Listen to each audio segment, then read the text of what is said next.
Assalamualaikum warahmatullahi wabarakatuh. Halo semuanya.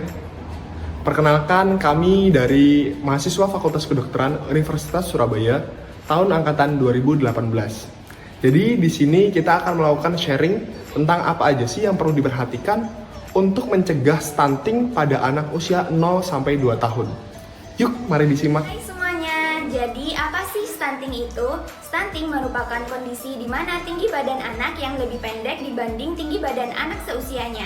Hal ini disebabkan karena asupan gizi yang kurang, terjadinya infeksi maupun stimulasi yang tidak memadai. Jika saudara-saudara sudah paham apa itu stunting, maka selanjutnya di sini saya akan menjelaskan bagaimana ciri-ciri anak yang terkena stunting.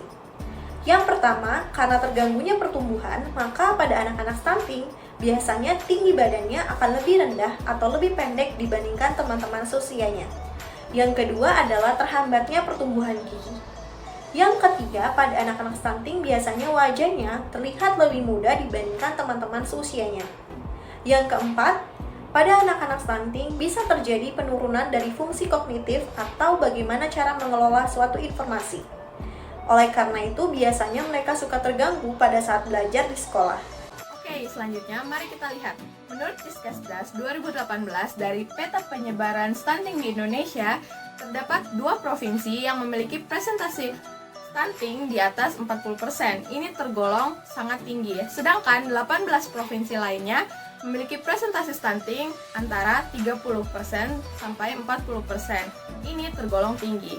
Maka dari itu, permasalahan stunting di Indonesia sendiri merupakan salah satu masalah kesehatan yang harus diperhatikan.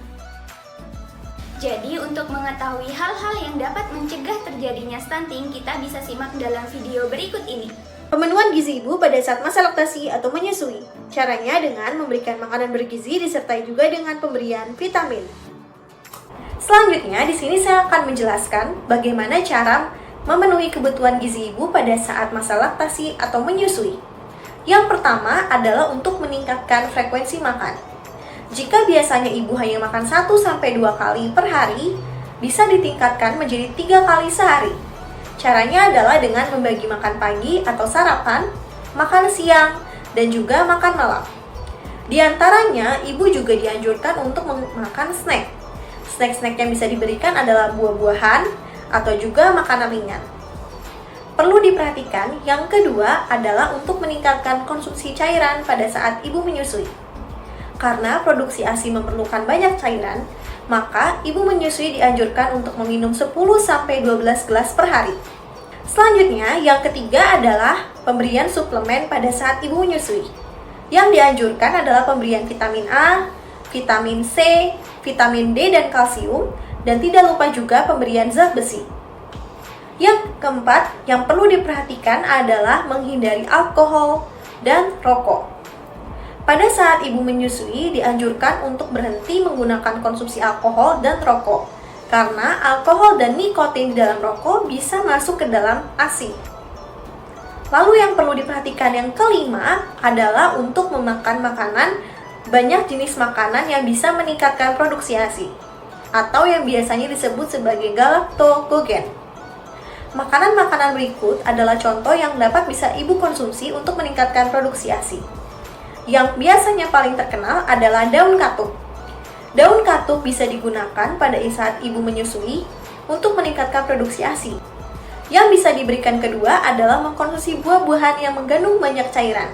Contohnya seperti pepaya, stroberi, karena di dalamnya terdapat kandungan banyak vitamin dan juga banyak cairan yang dapat membantu pencernaan protein, di mana pencernaan protein tadi dapat membantu meningkatkan produksi ASI. Yang ketiga adalah dengan mengkonsumsi sayuran hijau, contohnya seperti bayam, yang akan bisa meningkatkan zat besi dalam kandungan ASI. Promosi makanan terfortifikasi termasuk garam beriodium. Makanan terfortifikasi adalah makanan yang telah mendapatkan tambahan zat gizi yang secara alamiah tidak terdapat dalam makanan tersebut. Pemberian suplemen gizi mikro yang berupa vitamin dan juga mineral, contohnya seperti taburia. Pemberian suplemen gizi makro berupa makanan tambahan yang bersumber pada karbohidrat, lemak, dan protein.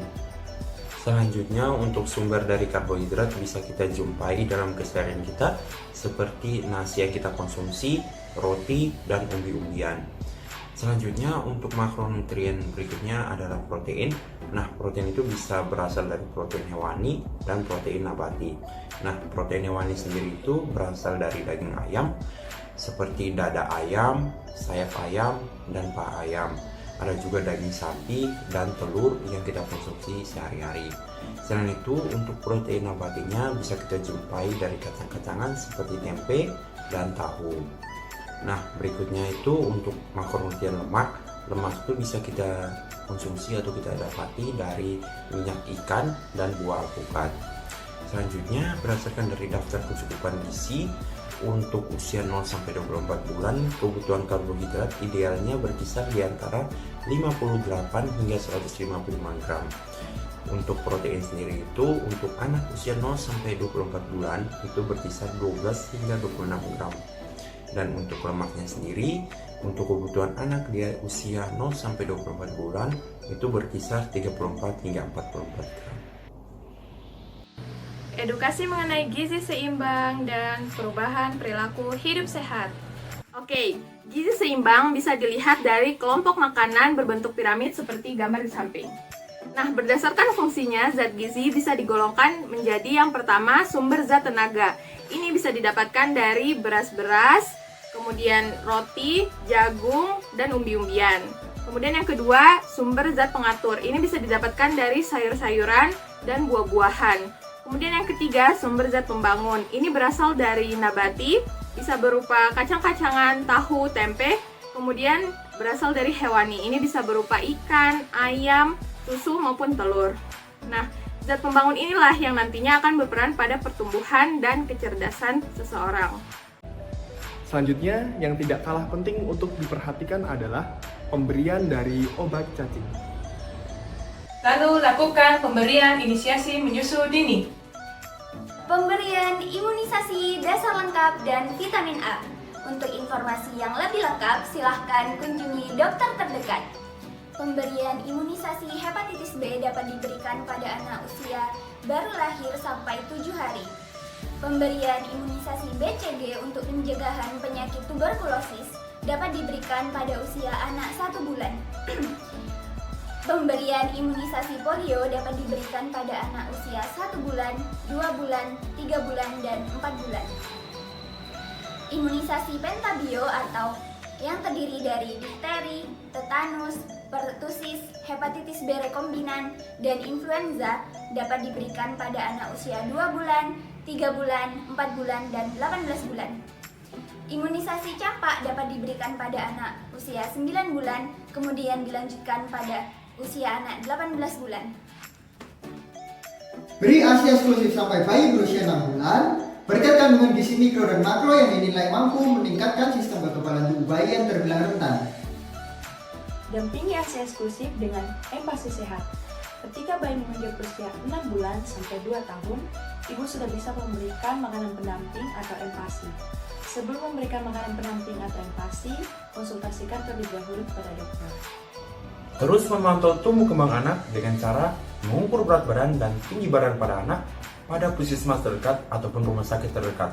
Dengan begitu, ibu akan lebih mudah untuk mengetahui gejala awal gangguan dan cara penanganan pada anak ibu. Penerapan perilaku hidup yang bersih dan sehat karena anak-anak merupakan faktor yang rentan untuk terkenanya penyakit. Penerapan perilaku hidup yang bersih dan sehat dapat dimulai dari hal yang sederhana. Contohnya bisa dengan cuci tangan dengan 6 langkah berdasarkan WHO, tidak BAB di sembarang tempat, dan juga menggunakan alas kaki saat bepergian. Nah, selanjutnya apa sih yang harus kita lakukan jika anak-anak telah mengalami stunting?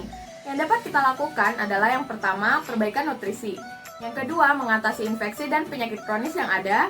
Yang ketiga, perbaikan sanitasi dan lingkungan. Serta yang terakhir, yaitu edukasi kepada ibu atau pengasuh utama terkait perilaku hidup bersih dan sehat. Mari hindari stunting. Ayo, Dunia dari stunting.